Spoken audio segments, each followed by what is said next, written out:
Good evening. Dogfighting has been illegal in Britain for almost 2 centuries. But the RSPCA says it's on the increase, in particular here in the Midlands. Tonight we have a special report on this cruel sport. This exclusive material was handed to ITV Central by the RSPCA, and some viewers may find the footage in Katie Fawcett's story upsetting. These dogs have spent their lives in training. Now they'll fight to the death. The video is too graphic for us to broadcast.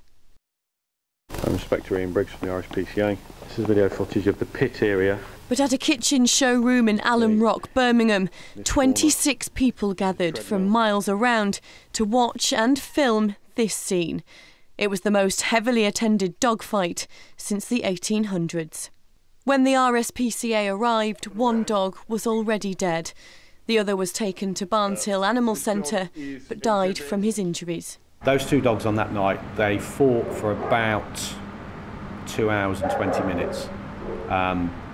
Clearly that, even for a dog at the peak of its physical fitness, which these dogs were because of the keep they'd undertaken, that is a massive, massive undertaking.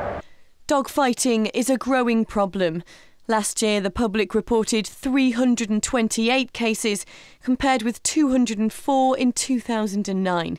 And the numbers have gone up more than tenfold over the last decade. Arrest team! Arrest team now!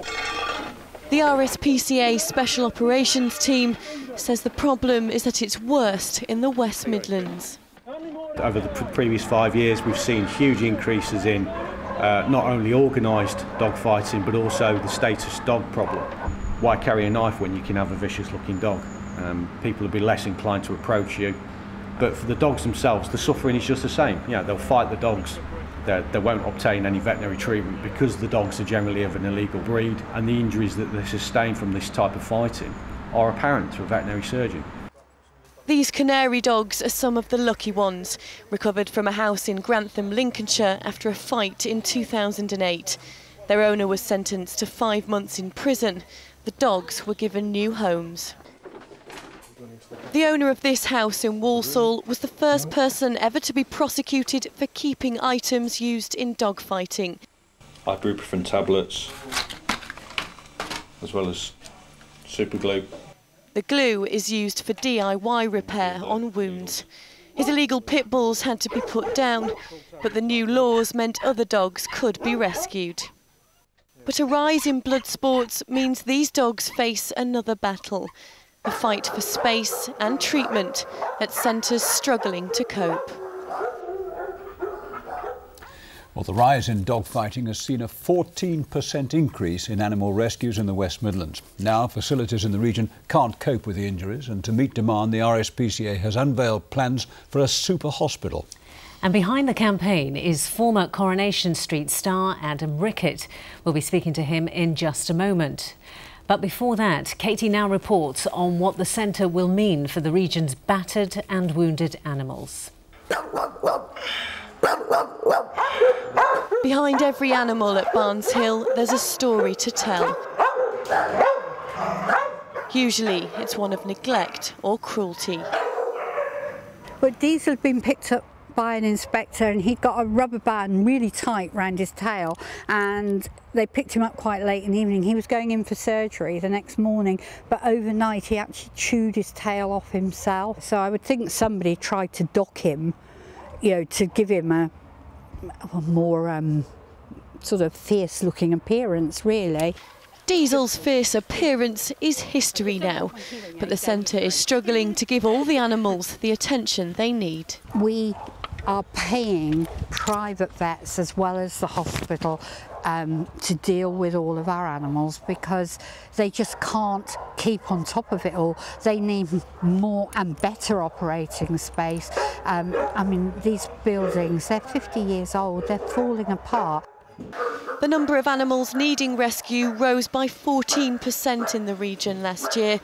In the rest of the UK, those figures went down. Barneshill is the only facility in the country with both a hospital and rehoming centre.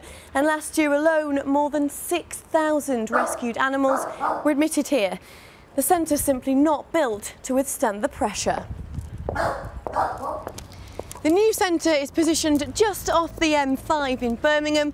The hospital is double the capacity and it's purpose-built to deal with the increasing problem of animal cruelty in the Midlands. But to complete the £10 million project in Frankley, the RSPCA needs to raise £3 million over the next year. It may be difficult for a nation of animal lovers to accept that cruelty is rising, but the charity says it must move with the times, however worrying they may be. Katie Fawcett in Birmingham for Central Tonight. Well, we're joined now by Adam Rickett. Adam, lovely to have you with us. Thank you very much. Now, we know and love you from Coronation Street, so why are you getting involved with this campaign? Why are you backing it? Well, I've been a supporter and a public figure for the RSPCA since 1999, and I just returned from 5 years stint in New Zealand when I found out about the project and decided rather than just being a public figure to it, I actually wanted to get involved and actually run the appeal itself, because it's such an dawn of a new era in animal welfare across the entire country, but particularly for the Midlands area. It's going to be something which is going to be completely iconic and individual, and a great chance to be a part of something truly special. How do you account for this massive rise in dogfighting? I think a lot of it comes down to two things. First of all, it's unfortunately a lot of it's cultural. You know, a lot of people, you know, as we've seen, you know, new communities arriving and growing, you know, they're coming from cultural backgrounds where that's sometimes more prevalent. But I think the main rise is purely gang related. It is, you know, as Ian, one of my colleagues, was saying, it's a case of it's become a macho stigma. Now, you know, personally, I don't understand it. I never want to be able to understand it. But some people who I can only seem are completely infantile and stupid think that, you know, this makes them look more impressive to their fellow, you know, friends. And a lot of the, you know, the footage we see and we find is guys on, you know, on their phones recording, just literally walking down the park, organised scrap between dogs, and dogs just unfortunately tearing each other to pieces. I suppose that's where the hospital comes in as well. And in terms of looking after these dogs, can they be reverted back to non-vicious animals? Yeah, they can, absolutely. I mean, you know, the RSPCA, we rescue an animal every 4 minutes. And, you know, if we don't do that, there's nobody else there who can. And the great thing about this new facility is it means it's going to double our hospital's capacity to actually treat animals who are injured and hurt and rescued.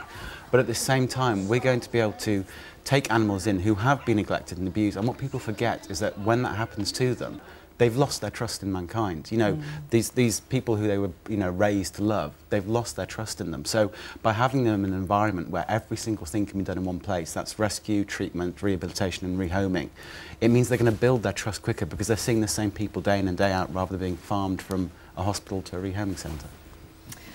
We're going to have to leave it there, Adam. Yeah, wish you well with it. Thank you very much.